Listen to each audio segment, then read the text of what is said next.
Okay. अभी तक हम लोगों ने रेस्पिरेटरी सिस्टम में से सबसे पहले asthma, pulmonary function test, COPD, bronchiectasis और उसके बाद हमने निमोनिया और ट्यूबरक्लोसिस, ये सब चीज़ें पढ़ ली हुई हैं। और इसके अलावा जो इम्पोर्टेंट टॉपिक्स हैं आज वो दो पढ़ेंगे, और जो इंटरस्टिशियल डिजीजेस जिन्हें हम रिस्ट्रिक्टिव लंग डिजीजेस कहते हैं, अगले 2 दिनों में हम उनको कवर करेंगे। तो बस ये रेस्पिरेटरी भी आपका 2 डेज का रह गया है, उसके बाद रेस्पिरेटरी आपका सारा कंप्लीट हो जाएगा। और जो आज टॉपिक है वो आपका पीडियाट्रिक्स का, मेडिसिन का, सर्जरी का, तीनों का टॉपिक है।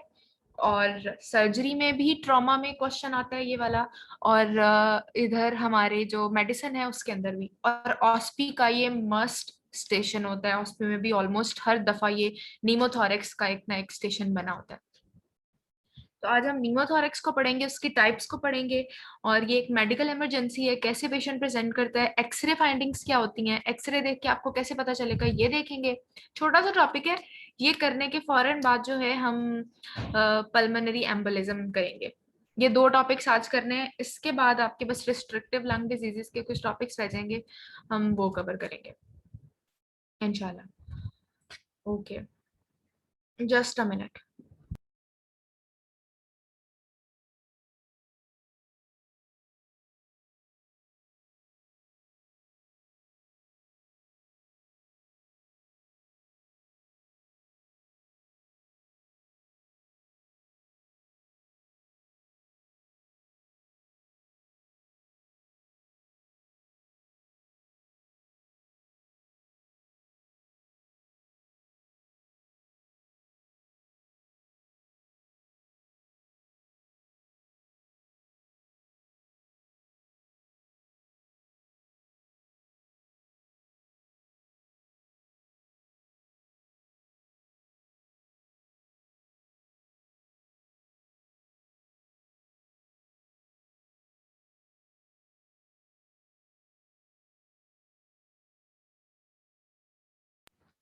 ओके, स्टार्ट करते हैं हीमोथोरेक्स से।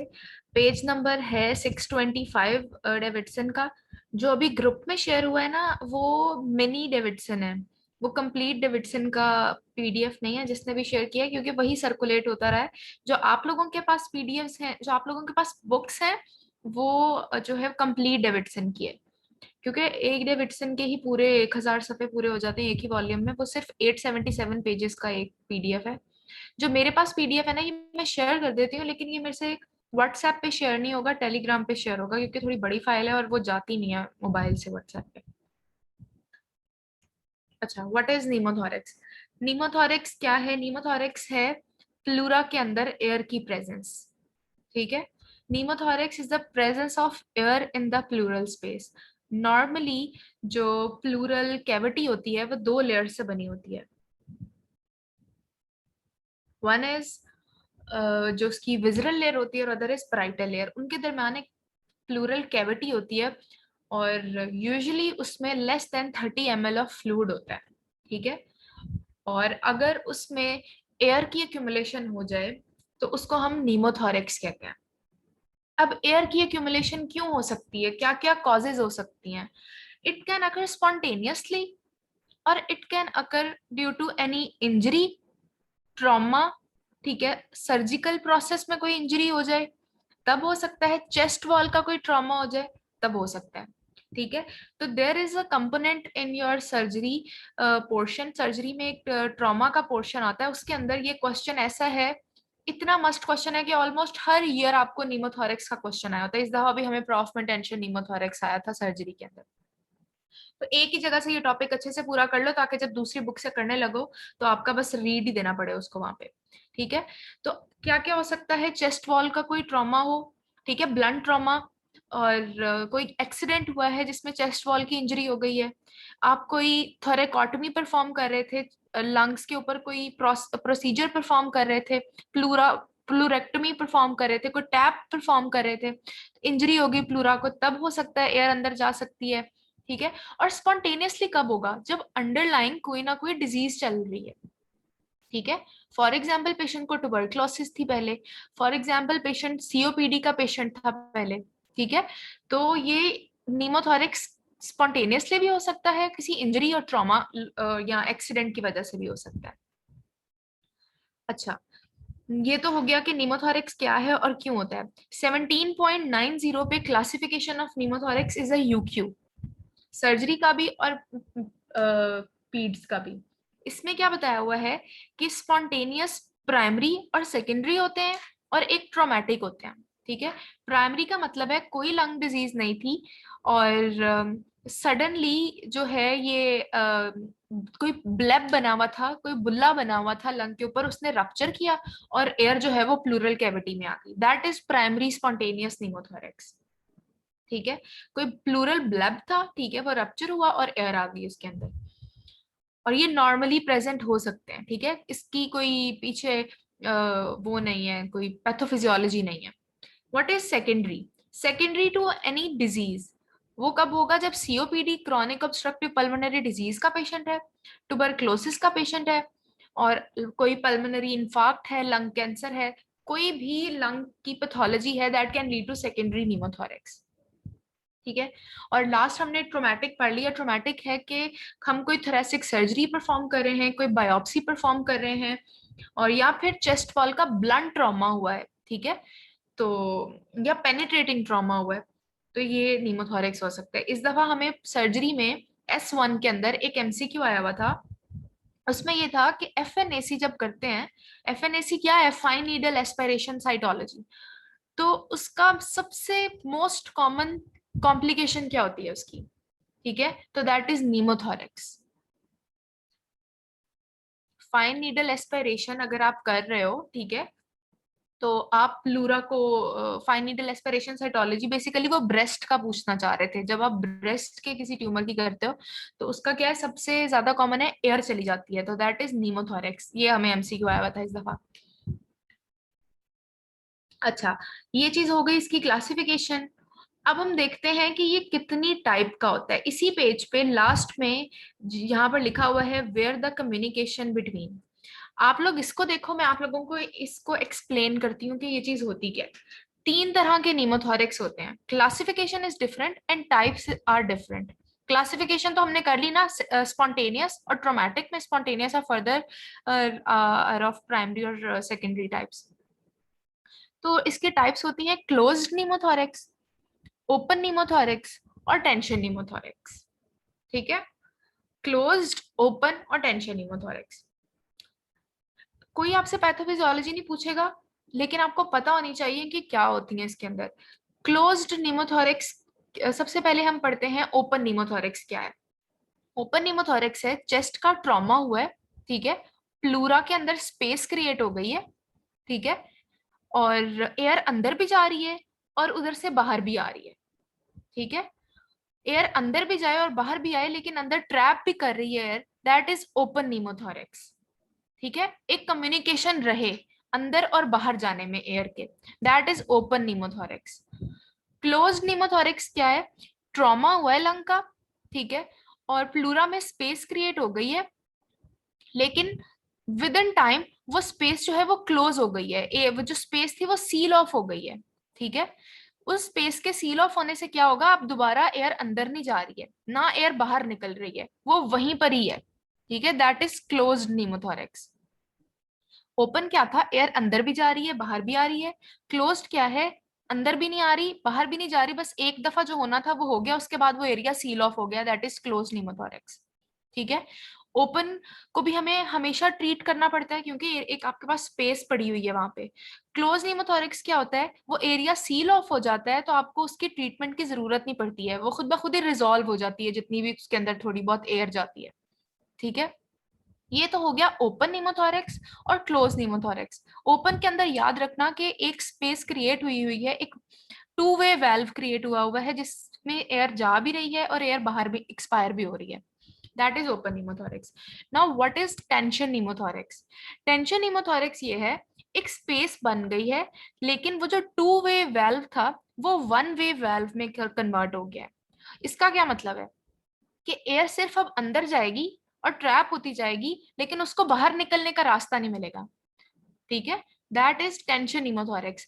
बेसिकली टेंशन निमोथोरिक्स की पैथोफिजियोलॉजी इन तीनों में से सबसे ज्यादा इंपॉर्टेंट है। टेंशन नीमोथोरिक्स दोबारा बताती हूँ क्या है, कि एक स्पेस क्रिएट हुई प्लूरा के अंदर, एयर अंदर चली गई और एयर अब कंटिन्यूसली अंदर जाए जा रही है, एक वन वे वाल्व क्रिएट हो गया है, ठीक है, और अब वो एयर बाहर नहीं आ सक रही। तो अब क्या होगा कि इतना ज्यादा प्रेशर क्रिएट हो जाएगा प्लूरा के अंदर कि वो लंग के फंक्शन को कॉम्प्रोमाइज करना शुरू कर देगा, ठीक है।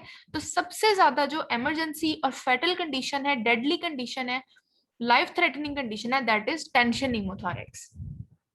अब यही बात इन्होंने इस पैराग्राफ में बताई हुई है कि अगर communication between the airway and the pleural space seals off और दोबारा रीओपन ना हो, तो नेक्स्ट पेज पे आगे इन्होंने बताया हुआ है the pneumothorax is refer to as close pneumothorax, ठीक है। फिर उन्होंने बताया हुआ है कि ओपन नीमोथोरैक्स क्या है, जो जहां पे communication fails to seal and air continues to pass freely between the bronchial tree and pleural space, air आ भी रही है जा भी रही है, ठीक है। और लास्ट पैराग्राफ में बताया हुआ है occasionally the communication between the airway and pleural space act as a one way valve allowing air to enter the pleural space during inspiration but not to escape on expiration। इससे क्या होगा, large amount of air will be trapped और accumulate होती रहेगी plural space में, और lung जो है वो कॉम्प्रोमाइज होता जाएगा, डिफ्लेट होता जाएगा, ठीक है। This is tension pneumothorax. अगर आप इसको ये तीन फिगर्स देखो 17.72 में टाइप्स बताई हुई हैं, एक है क्लोज नीमोथोरैक्स, एक है ओपन नीमोथोरैक्स और सी में टेंशन नीमोथोरैक्स बताया हुआ है। अब क्लोज्ड में देखो, एक एयर तो अंदर चली गई प्लूरल कैविटी में, लेकिन जिस स्पेस से गई थी वो सील ऑफ हो गया, ठीक है। तो आहिस्ता आहिस्ता ये खुद ब खुद ही रिजॉल्व हो जाएगा, ये एयर निकल जाएगी और लंग इन्फ्लेट हो जाएगा, दोबारा से अपनी जगह पर आ जाएगा। बेसिकली ये जो स्पेस क्रिएट हुई हुई है ना लंग और प्लूरा के दरमियान, यहाँ पर एयर है। दूसरा लंग देखो बिल्कुल ठीक है। ओपन में देखो, ओपन के अंदर एक टू वे वेल्व है, प्लूरा के अंदर और ब्रोंकियल ट्री के अंदर एयर जा भी रही है और आ भी रही है, ठीक है। तो इसमें भी लंग फंक्शन कॉम्प्रोमाइज होता है, लेकिन सबसे डेडली कंडीशन क्या है, एयर सिर्फ अंदर जाए, ठीक है। किसी का कोई क्वेश्चन है? हाँ मैं बताती हूँ what is the difference between closed and tension pneumothorax. अच्छा, टेंशन नीमो में देखो, टेंशन में बेसिकली ये होता है कि सिर्फ एक वन वे वाल्व है, ठीक है, और क्लोज्ड के अंदर कुछ भी नहीं है। क्लोज्ड के अंदर बस एयर गई थी, वो एरिया कम्युनिकेशन जो थी वो सील ऑफ हो गई है, जहां से उसने प्लूरा के अंदर जाना था एयर ने, वो सील ऑफ हो गया, ठीक है। अब बस अंदर हुई, अंदर ट्रैप्ड है एयर क्लोज्ड के अंदर, वो आहिस्ता आहिस्ता खुद ब खुद ही एयर डिफ्लेट कर जाएगा और एयर नहीं अंदर आ रही है उसके, या हमें करना पड़ सकता है उसको इन्फ्लेट लंग को। टेंशन में क्या है, टेंशन में सिर्फ अंदर एयर आ रही है और वो अंदर ही ट्रैप हो जा रही है, बाहर जाने का कोई रास्ता नहीं है, और कंटिन्यूसली एक पैसेज बना हुआ है एयर के अंदर आने का इनटू द प्लूरल कैविटी। तो अगर आप इसमें देखो कि ये जो प्लूरल कैविटी के अंदर इतनी ज्यादा एयर आ गई है कि लंग इतना छोटा कॉम्प्रोमाइज हो गया है कि जो मीडियास्टिनम है, जो ट्रेकिया है, वो दूसरी तरफ शिफ्ट होना शुरू हो गया है।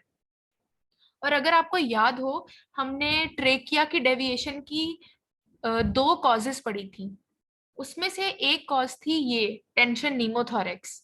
अगर किसी को याद हो, हमने कहा था ट्रेकिया ऑपोजिट साइड पे डेविएट कर जाता है।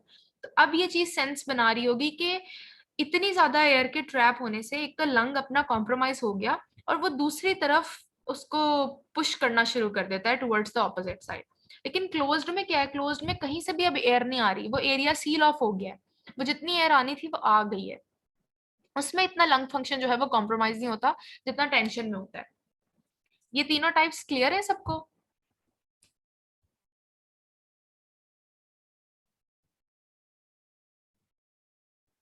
ओके।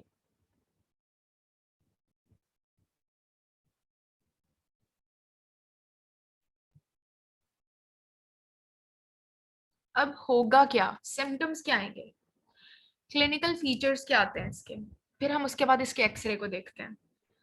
क्लिनिकल फीचर्स क्या आएंगे, सडन ऑनसेट, एक इमरजेंसी कंडीशन है, लंग फंक्शन कॉम्प्रोमाइज हो रहा है, सडन ऑनसेट, मोस्टली ये यूनिलैटरल होती है, क्योंकि दोनों साइड पे तो एक साथ नहीं ना हो सकती।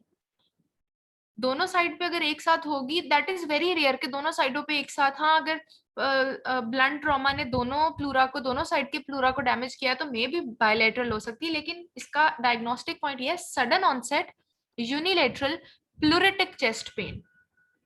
और breathlessness patient sudden onset dyspnoea के साथ प्रेजेंट करेगा। ठीक है। और अगर आपके पास कोई भी पेशेंट सीओपीडी का पेशेंट, ट्यूबरक्लोसिस का पेशेंट या कोई भी patient sudden onset pleuritic chest pain और ब्रेथलेसनेस के साथ प्रेजेंट करे तो one of the cause can be pneumothorax. अब आप लोग कहोगे ये अक्यूट एक्सेसरबेशन ऑफ सीओपीडी में भी होता है, ये अक्यूट एक्सेसरबेशन ऑफ एस्थमा में भी होता है, तो आगे आपको हिस्ट्री में वो और चीजें भी बताते हैं। वो क्या बताते हैं वो देखते हैं। अच्छा, कोई मुझे बता सकता है कि ऑस्कल्टेशन पे यहाँ पे हमने रेस्पिरेटरी में जब हमने इनके कलेक्टिव फाइंडिंग्स पढ़ी थी तो नीमोथोरेक्स के अंदर क्या क्या फाइंडिंग्स मिलती थी हमें? हमें ब्रेथ साउंड्स कैसे मिलते थे, हमें ऑस्कल्टेशन पे वोकल रेजोनेंस कैसी मिलती थी इसके अंदर, और हमें इसके अंदर हाँ ब्रेथ साउंड्स, ये जो चीजें याद है हमें वो बताओ कि क्या क्या मिलता था इसके अंदर हमें, अगर किसी को याद है कि नीमोथोरेक्स में क्या क्या फाइंडिंग्स मिलती थी। यस बिल्कुल, decrease breath sounds, hyper resonant इसके हमें मिलेंगी, परकशन नोट मिलेगा, हाइपर रेजोनेंट ब्रेथ साउंड्स नहीं मिलेंगी, वोकल रेजोनेंस एग्जैक्टली। बस ये चीजें हैं। प्लूरिटिक चेस्ट पेन और ब्रेथलेसनेस के साथ अगर आपको ये वाली चीजें बता दी जाएं तो इसका मतलब है कि ये नीमोथोरेक्स है, क्योंकि एयर होगी तो ही सिर्फ हाइपर रेजोनेंट जो इसका परकशन नोट है ना वो आता है। तो हाइपर रेजोनेंट और डिक्रीज्ड ब्रेथ साउंड्स ये इसके डायग्नोस्टिक पॉइंट्स हैं। ठीक है, ओपन और क्लोज्ड में ये मिल जाते हैं आपको। फिर उसके बाद a large pneumothorax results in decreased और एब्सेंट ब्रेथ साउंड्स, और फिर उसके बाद the combination of absent breath sounds and a resonant percussion note is diagnostic of pneumothorax, basically hyper resonant percussion note. अब होता क्या है टेंशन नीमोथोरेक्स में, इसके साथ इसके अलावा क्या होगा? टेंशन नीमोथोरेक्स में जब पूरा का पूरा लंग कॉम्प्रोमाइज हो गया है, मीडियास्टिनम दूसरी तरफ शिफ्ट होना शुरू हो गई है, तो जो अब पूरा का पूरा लंग जब कॉम्प्रोमाइज हो जाएगा तो जो एक नेगेटिव इंट्राथोरेसिक प्रेशर क्रिएट होना होता है ना, अब वो तो नहीं रहेगा। इंट्राथोरेसिक प्रेशर तो पॉजिटिव हो गया, इतनी ज्यादा प्लूरा के अंदर एयर आ गई है। ठीक है, तो वेनस रिटर्न डिक्रीज होगा। हमने हमने एक बात की थी ना कि एक ग्रेडियंट बनता है तो ही वेनस रिटर्न राइट हार्ट के अंदर आता है। अब टेंशन हीमोथोरेक्स में इतना ज्यादा पॉजिटिव प्लूरल जो प्रेशर है वो हो गया है, इंट्राथोरेसिक प्रेशर हो गया है कि वो ग्रेडियंट डेवलप नहीं होगा। जब ग्रेडियंट डेवलप नहीं होगा तो वेनस रिटर्न डिक्रीज होगा। जब राइट हार्ट में वेनस रिटर्न इंस्पिरेशन पे डिक्रीज होगा तो लेफ्ट हार्ट में तो ऑलरेडी इंस्पिरेशन पे डिक्रीज हो रहा था वो फर्दर डिक्रीज हो जाएगा। तो पेशेंट को टैकीकार्डिया, हाइपोटेंशन, साइनोसिस में जाना शुरू हो जाएगा और tracheal displacement away from the side of hemithorax, जो अफेक्टेड हेमिथोरेक्स है उससे अवे जाएगी। ये चीजें सेंस बना रही हैं कि क्यों ये टेंशन हीमोथोरेक्स में इतने ज्यादा सिम्टम्स आ रहे हैं?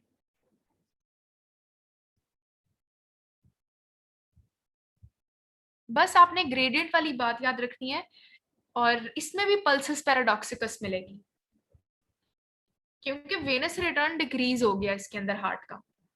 और वेनस रिटर्न क्यों डिक्रीज हो गया? क्योंकि एक ग्रेडियंट बनना होता है जो कि अपनी तरफ पुल करता है वेनस रिटर्न को टुवर्ड्स द हार्ट। जब वो ही नहीं बनेगा तो हार्ट के अंदर ब्लड ही नहीं आएगा। जब हार्ट के अंदर ब्लड नहीं आएगा तो हार्ट पंप क्या करेगा बाहर? तो पेशेंट हाइपोटेंशन में, शॉक में जाना शुरू हो जाएगा पेशेंट। ठीक है, तो इस जो नीमोथोरेक्स है उसके अंदर, टेंशन हीमोथोरेक्स के अंदर ये वाली सिम्टम्स आते हैं और ट्रेकिया की डिस्प्लेसमेंट हो जाती है away from the affected side, मतलब ऑपोजिट साइड पे। ये सारे सिम्टम्स आते हैं इसके नीमोथोरेक्स के अंदर। अब हमने देखना है कि इसके एक्सरे में हमें क्या फाइंडिंग्स मिलती हैं। ठीक है, मैं आपको पहले दिखाती हूँ।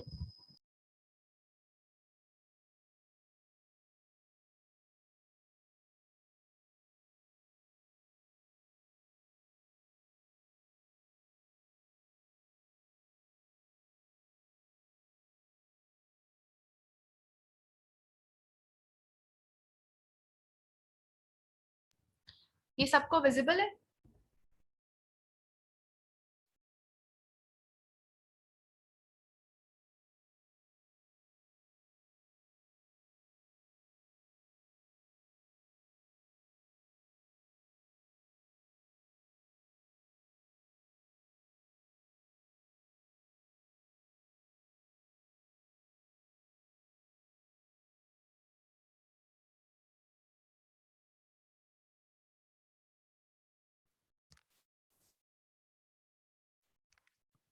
जो एयर होती है ना आपको, अब ये एक्सरे है बेसिकली नीमोथोरेक्स का, ये एक्सरे दिखाया हुआ है, ठीक है। ये टेंशन नीमोथोरेक्स का भी नहीं है, सिर्फ अभी एक नीमोथोरेक्स का है। टेंशन नीमोथोरेक्स का आपको मैं बाद में एक्सरे दिखाती हूँ वो कैसा होता है। इसमें अगर देखा जाए, आप इसको लेफ्ट हेमीथोरेक्स को और राइट हेमीथोरेक्स को कंपेयर करो, ठीक है। अच्छा, लेफ्ट और राइट का कैसे पता चलता है? हार्ट के शेडो से भी पता चल जाता है, ठीक है। जो आपके जो आपका राइट और लेफ्ट है ना स्क्रीन पे, उसका ऑपोजिट आपका राइट और लेफ्ट होगा, ठीक है। अगर आप इसका लेफ्ट हेमीथोरेक्स देखो और राइट हेमीथोरेक्स देखो, तो लेफ्ट के अंदर आपको जो ब्रोंकोवास्कुलर मार्किंग्स हैं वो बिल्कुल अच्छी नजर आ रही हैं, वेसल्स नजर आ रही हैं, लंग का थोड़ा बहुत पेरेन्काइमा आपको विजिबल है। लेकिन अगर आप राइट साइड पे देखो, जेट ब्लैक या ट्रांसलुएंसी इतनी ज्यादा प्रोमिनेंट हो गई है, जेट ब्लैक एरिया हो गया है जो राइट हेमीथोरेक्स का है, that is because of air. और अगर आप उसको देखो, लंग को देखो, तो वो कितना कंप्रेस होके छोटा सा रह गया है, ठीक है। तो ये है नीमोथोरेक्स का चेस्ट एक्सरे। इसको देखते ही आपको पता चल जाना चाहिए, जेट ब्लैक से आपको हमेशा पता चल जाएगा नीमोथोरेक्स का। इसकी सिर्फ एक ही आइडेंटिफिकेशन होती है, दैट इज जेट ब्लैक। और टेंशन नीमोथोरेक्स में जो दरमियान में ट्रेकिया है वो बिल्कुल ऑपोजिट साइड पर चला जाता है, ठीक है। बस ये है इसका नीमोथोरेक्स का एक्सरे, ऐसा होता है।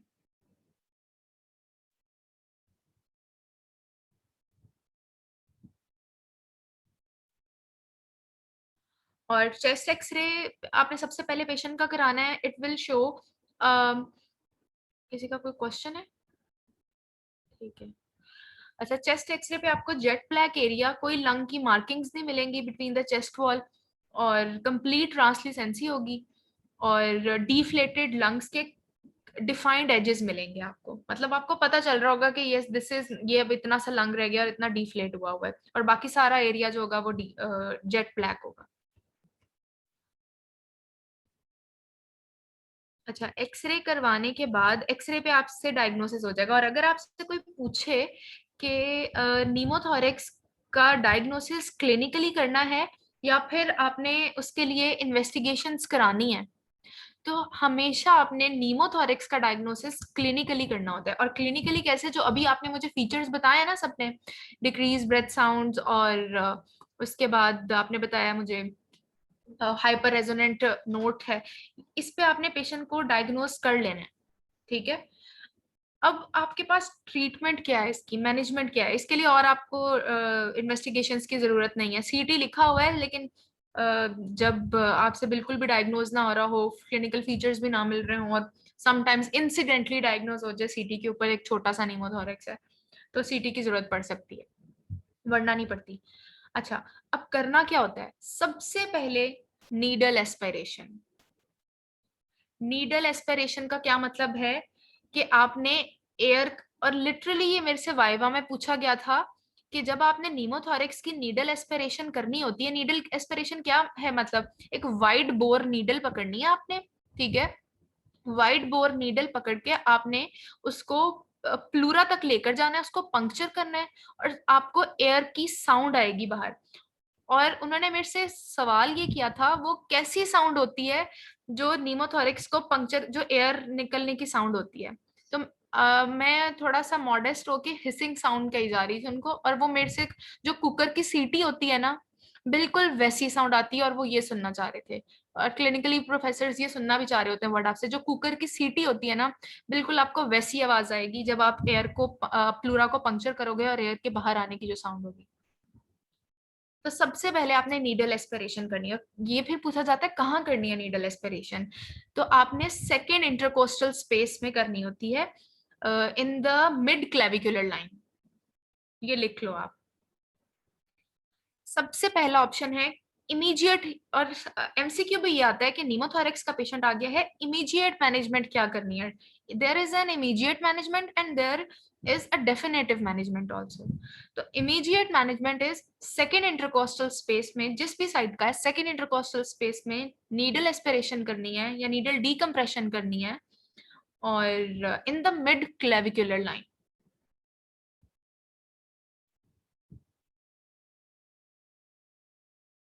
ठीक है। ये चीज हो गई। ये हो गया इसका immediate management.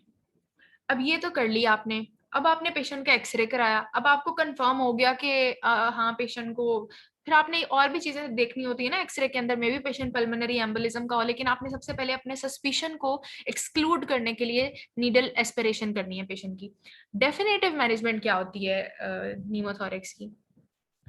That is chest tube insertion होती है, ठीक है, चेस्ट ट्यूब इंसर्ट करते हैं, और वो कहाँ करते हैं? प्लूरा के अंदर ही करते हैं। किस स्पेस के अंदर करते हैं? फिफ्थ इंटरकोस्टल स्पेस या fourth intercostal space, anterior to mid axillary line. Fourth और फिफ्थ इंटरकोस्टल स्पेस में चेस्ट ट्यूब इंसर्शन करते हैं। कुछ लोग इसको मिड एक्सिलरी लाइन भी कहते हैं, और कुछ लोग कहते हैं anterior to mid axillary line, और कुछ बुक्स में डायरेक्ट एंटीरियर एक्सिलरी लाइन का वर्ड लिखा हुआ है। स्पेस की आपको कभी भी एमसीक्यू नहीं आएगा, या आपको ये बिल्कुल आएगा नहीं, एक्सिलरी लाइन में करते हैं। ज्यादा जो बुक्स में लिखा हुआ है ना, that is anterior to mid axillary line. Surgery में भी यही लिखा हुआ है, और आई गेस किसी बुक में, मेथड्स की बुक में भी ये लिखा हुआ है। चेस्ट ट्यूब इंसर्शन करते हैं विद अंडर वाटर सील, ठीक है, और ये आपने करनी होती है फिफ्थ इंटरकोस्टल स्पेस में। ये है डेफिनेटिव इसकी मैनेजमेंट। अब आपकी बुक पे एक फ्लो चार्ट बना हुआ है, उसके ऊपर आ जाओ। फ्लो चार्ट बना हुआ है, दैट इज 17.73 पे, मैनेजमेंट ऑफ स्पॉन्टेनियस न्यूमोथोरैक्स। इसके अंदर उन्होंने थोड़ा प्रोटोकॉल से बताया हुआ है कि आपने क्या करना है। बेसिकली उन्होंने सबसे पहले कहा है कि आपने क्लिनिकली एग्जामिन किया, आपने देखा पेशेंट को मीडियास्टिनल शिफ्ट है, हाइपोटेंशन है, मतलब टेंशन न्यूमोथोरैक्स से रूल आउट कर रहे हैं, ठीक है, तो नहीं थी, सबसे पहले हम नो पे जा रहे हैं, नहीं। तो उसके बाद आपने देखना है पेशेंट को कोई क्रॉनिक लंग डिजीज है, अभी भी पेशेंट को कोई क्रॉनिक लंग डिजीज नहीं है, ठीक है। और फिर आपने अगर नहीं है कोई क्रॉनिक लंग डिजीज, फिर देखना है कि न्यूमोथोरैक्स ने जो लंग का एरिया है वो 15% से ज्यादा कवर किया हुआ है, या सिग्निफिकेंट डिस्निया है, 30 से ज्यादा रेस्पिरेटरी रेट चला गया है पेशेंट का, ठीक है। और अगर तो ये कुछ भी नहीं है, अगर लेस देन 15% है, कोई क्रॉनिक लंग डिजीज भी नहीं है, कोई टेंशन न्यूमोथोरैक्स भी नहीं है, तो फिर सिर्फ पेशेंट को ऑब्जर्व करना है, ठीक है। 15% से लेस देन का मतलब है 2 सेंटीमीटर से छोटा जो है वो नीमोथोरैक्स का एरिया है, ठीक है। ना टेंशन नीमोथोरैक्स है, ना कोई क्रॉनिक लंग डिजीज है, और ना सिग्निफिकेंट डिस्निया है, तो फिर आपने सिर्फ पेशेंट को ऑब्जर्व करना है और पेशेंट को डिस्चार्ज कर देना है 6 घंटे के बाद। अब हम चलते हैं कि कोई टेंशन नीमोथोरैक्स नहीं है लेकिन क्रॉनिक लंग डिजीज है पेशेंट को, तो फिर आपने इंटरकोस्टल जो ट्यूब ड्रेनेज है अंडर वाटर सील के साथ वो पेशेंट को लगा देनी है in the fifth intercostal space, ठीक है। और अगर पेशेंट को टेंशन नीमोथोरैक्स है फिर भी आपने ये वाला ट्रीटमेंट देना है, ठीक है। और फिर एज के अकॉर्डिंग है, अगर more than 50 years of age है पेशेंट की तो फिर आपने ये करना है, और 50 years से कम है पेशेंट तो फिर परक्यूटेनियस नीडल एस्पिरेशन करनी है।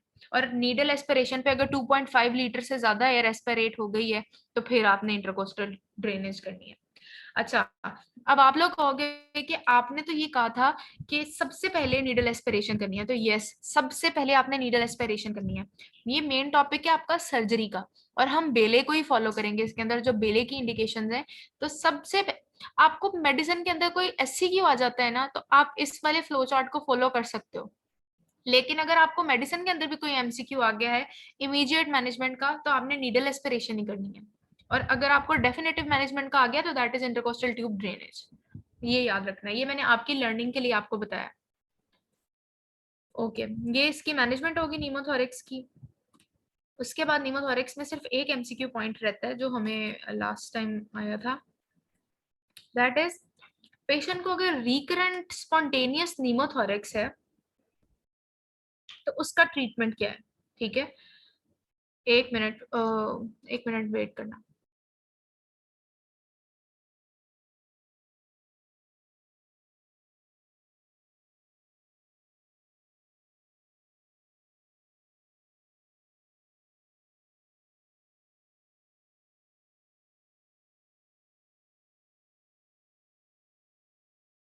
ओके, रिकरेंट स्पॉन्टेनियस नीमोथोरैक्स का मतलब है कि बार बार नीमोथोरैक्स हो रहा है, एक दफा हुआ फिर दोबारा हो रहा है। तो उसमें क्या करना है, there is a word known as pleurodesis, pleurodesis क्या होती है? प्लूरोडेसिस है अडहेयर कर देना पैराइटल प्लूरा को विजरल प्लूरा के साथ, बिल्कुल अटैच कर देना। तो आपने एक वो जो स्पेस है उसकी ऑब्लिटरेशन कर देनी है, ठीक है। दैट इज प्लूरोडेसिस, ये सर्जिकली आप अचीव करते हो, ठीक है। और देयर आर सम सब्सटेंसेस जो आप इंसर्ट करते हो जिससे ये अडहेयर हो जाती है एक दूसरे के साथ। तो अब इसमें से एमसीक्यू क्या आता है? एमसीक्यू ये आता है कि किसके अंदर सारी कंडीशंस लिखी होती हैं, इनमें से किसके अंदर जो है आपने सर्जिकल ट्रीटमेंट या सर्जिकल प्लूरोडेसिस करनी है।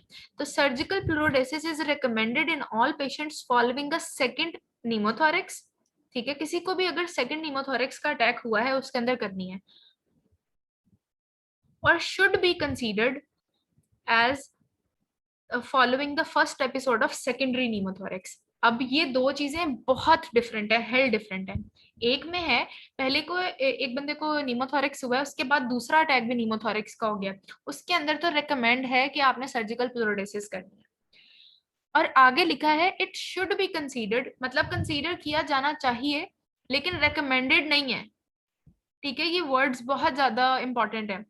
रिकमेंडेड नहीं है सेकेंडरी नीमोथोरिक्स की वजह से, सेकेंडरी नीमोथोरिक्स अगर पहला अटैक हो तो ये दोनों ऑप्शंस होते हैं उस एमसीक्यू के अंदर, आपने सिलेक्ट इसके अंदर सिर्फ सेकेंडरी नीमोथोरिक्स वाला ही करना होता है, जो सेकेंड नीमोथोरिक्स का अटैक है वो करना होता है, ठीक है। ये इसलिए मैंने आपको ज्यादा डिटेल में इसके बारे में बताया, बस इसके अंदर से यही चीजें आती हैं। अगर नीमोथोरिक्स का किसी का कोई क्वेश्चन है तो वो मुझसे भी पूछे, फिर हम उसके बाद चलते हैं उसके ऊपर। हाँ एक बात ये हो गई, एक बात और रहती है, ओपन नीमोथोरेक्स में वूंड बना हुआ है ना, ओपन है, ठीक है। क्लोज में तो हमने बात कर ली, टेंशन की भी बात कर ली हमने, कैसे ट्रीट करना है उसको। ओपन नीमोथोरेक्स में जो वूंड बना होता है, जो चेस्ट ट्रॉमा की वजह से, ब्लड ट्रॉमा की वजह से एक ओपन नीमोथोरेक्स हुआ होता है, उसके अंदर क्या करना होता है? उसके अंदर आपने ऑक्लूसिव ड्रेसिंग करनी होती है। ऑक्लूसिव ड्रेसिंग का क्या मतलब है? कि आपने तीन जगह से ड्रेसिंग को प्रॉपरली अक्लूड कर देना है और एक जगह से उसे ओपन रहने देना है। कोई मुझे बताएगा कि हम चारों जगह से उस ड्रेसिंग को कोई क्लोज क्यों नहीं कर रहे हैं?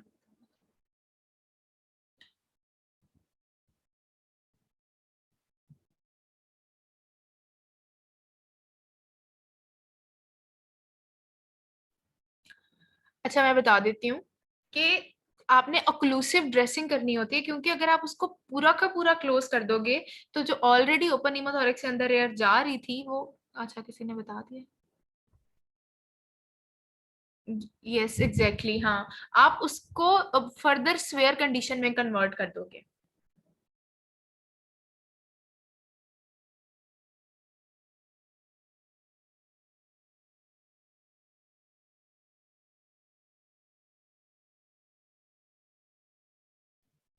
आप उसको यस बिल्कुल मीडियास्टिनल शिफ्ट, जो वो टेंशन नीमोथोरेक्स में कन्वर्ट हो जाएगा, क्योंकि ऑलरेडी अंदर एयर इतनी जा चुकी थी, क्लोज्ड में तो वो खुद ब खुद ही सील ऑफ हो जाता है ना। तो जब आपने प्रॉपर उसको ऑक्लूड कर दिया, जो इतनी ज्यादा एयर ओपन के अंदर गई हुई थी, तो वो इतनी ज्यादा ट्रैप हो जाएगी कि वो बिल्कुल। अच्छा ठीक है, मैं ऑक्लूसिव ड्रेसिंग वाली बात रिपीट कर देती हूँ। ऑक्लूसिव ड्रेसिंग ये है कि एक वूंड बना हुआ है, ओपन वूंड है ओपन नीमोथोरेक्स के अंदर, उसको कैसे ट्रीट करना होता है, उसको आपने बंद करना है।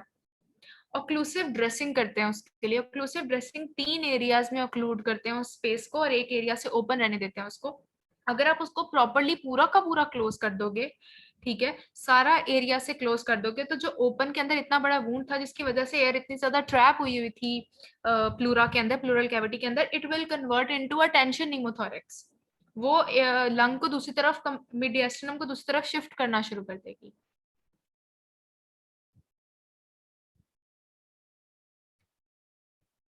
आपको स्पेसिस का पता होना चाहिए, क्लोज्ड जो इंटरकोस्टल ट्यूब ड्रेनेज है, नीडल एस्पिरेशन है, वो कहाँ पे करते हैं, ये सारे आपके एमसीक्यूज पॉइंट है। प्लूरोडेसिस कब करनी है और ये सारी चीजें। और आपको ये पता होना चाहिए कि पेशेंट को डिस्चार्ज कब करना है। मैं आपको एक और चीज आपके साथ शेयर करती हूँ न्यूमोथोरिक्स की।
ये सबके साथ स्क्रीन शेयर हो रही है?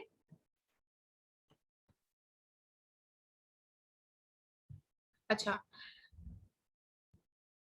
ये अगर देखो इसका कोई मुझे मेडिसिन में तो ऐसा यू क्यों नहीं मिला, तो मैंने कहा आप लोगों के साथ थोड़ा क्लिनिकल सिनेरियो शेयर कर लेती हूँ। एक 24 year old male with no past medical history, first वाला पढ़ी हूँ।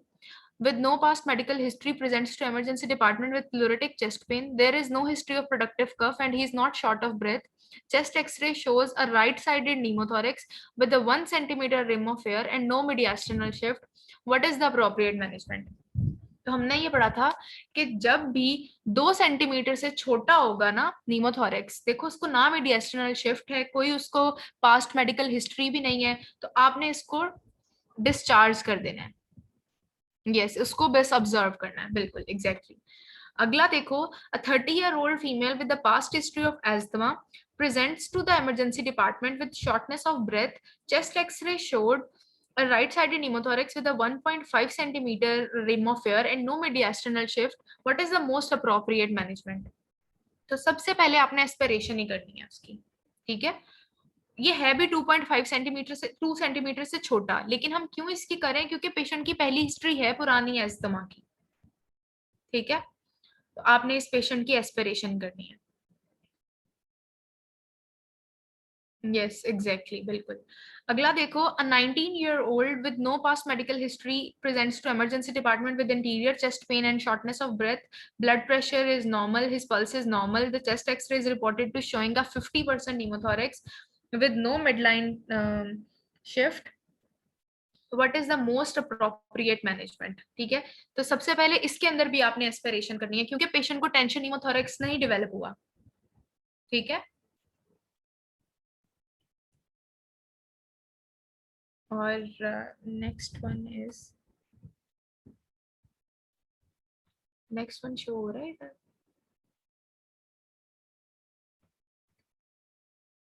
अच्छा हाँ, नेक्स्ट वन, लास्ट वन आप पढ़ लो।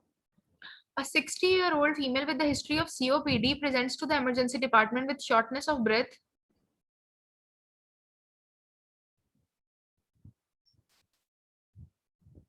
Yes. नहीं, अगर टेंशन हो ना फिर भी इमीडिएट अगर पूछा जाए ना, क्योंकि ये हमें एमसीक्यू आया हुआ है, अगर आपसे टेंशन भी हो और इमीडिएट पूछा जाए तो पहले आपने उसको एयर को बाहर निकालना है, पंक्चर करना है प्लूरा को, उसके बाद डेफिनेटिव इंटरकोस्टल ड्रेन इंसर्शन है। लेकिन जो उसका ट्रीटमेंट ऑफ चॉइस है टेंशन नीमोथोरिक्स का, that is intercostal drain insertion. ये देख के आपने सॉल्व करना है। हमारे से जो पूछा जाएगा ना, ये तो मैं आपको सिनेरियोस बता रही हूँ ना कि हमने जो भी पूरा फ्लो चार्ट पढ़ा है कि उसको फॉलो कर रहा है, ठीक है। जो हमसे सिनेरियो पूछा जाता है ना, वो बेसिकली इमीडिएट मैनेजमेंट का पूछा जाता है और उसके बाद डेफिनेटिव मैनेजमेंट का पूछा जाता है। अब इस पेशेंट को सीओपीडी थी और नीमोथोरिक्स उसका 2.5 सेंटीमीटर का था, लेकिन कोई मीडियास्टिनल शिफ्ट नहीं थी, तो सीओपीडी की वजह से उसका हमने इंटरकोस्टल ड्रेन इंसर्शन यहाँ पे, और ये देखा जाए तो ये सिर्फ और सिर्फ हमारे जो फ्लो चार्ट बना हुआ है ना, ये उसको फॉलो कर रहा है सारा। मेडिसिन में इसका कोई यूक्यू नहीं आता है, लेकिन एमसीक्यू ही आएगा अगर आएगा तो। अच्छा, फिर उसके बाद हम स्टार्ट करते हैं। अच्छा, टाइम ज्यादा हो गया है। मुझे एक बच्चे का मैसेज आया कि टाइम ज्यादा हो गया है। बस एक टॉपिक, सॉरी।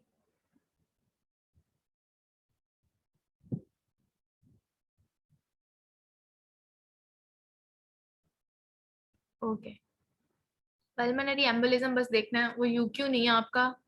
या फिर चलो ठीक है, पल्मोनरी एम्बोलिज्म हम लोग कल कर लेंगे, ऐसा कोई इशू नहीं है। वो 2 पेजेस का टॉपिक है और 15 मिनट लगने हैं उसको, हम कल कर लेंगे उसको रिस्ट्रिक्टिव, क्योंकि आपके सारे टॉपिक्स कवर हो गए हैं।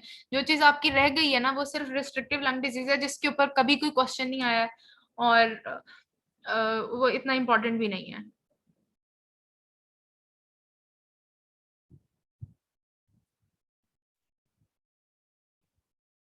ओके, ठीक है। अच्छा, ये नीमोथोरिक्स अगर किसी को समझ आ गया है ना, तो उसकी उसका ऑस्पी का भी स्टेशन हो जाएगा, और उसका सर्जरी का भी क्वेश्चन हो जाएगा। और अभी मैं ग्रुप में सेंड करती हूँ और आपको दिखाती हूँ कि सर्जरी में नीमोथोरिक्स का क्वेश्चन कैसा आता है। आपको बिल्कुल भी डिफिकल्टी नहीं होगी कि कैसे उसको आपने अप्रिशिएट करना है और कैसे डायग्नोज करना है। जो चीज मैं बता रही थी ना पल्मोनरी एम्बोलिज्म वाली और आगे रिस्ट्रिक्टिव लंग डिजीज वाली, वो कुछ भी नहीं है, सिर्फ 2 दिन लगेंगे और पूरा रेस्पिरेटरी आपका खत्म हो जाएगा। फिर इंशाल्लाह आगे चलेंगे। सीएनएस मेन है आपका, वो रह जाएगा आपका, वो फिर इसके बाद स्टार्ट करेंगे। ओके, वो मैं आपको ना एक डायग्राम के साथ ग्रुप में एक्सप्लेन करती हूँ, आ जाओ ग्रुप के अंदर।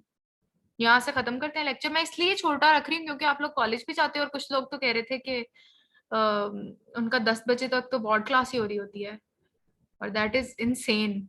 अच्छा चलो ठीक है, मैं भी आपको एक अटेंशन न्यूमोथोरिक्स का भी ग्रुप के अंदर सेंड करती हूँ। एक्सरे कैसा होता है उसको आप ओपन न्यूमोथोरिक्स के साथ रिलेट करके मुझे बताना। और फिर आपको जो मैंने सेंड करनी है क्लूसिव ड्रेसिंग वाली बात एक सेंड करनी है ग्रुप के अंदर, अभी सेंड करती हूँ। यहाँ से खत्म करते हैं। ओके, अल्लाह हाफिज।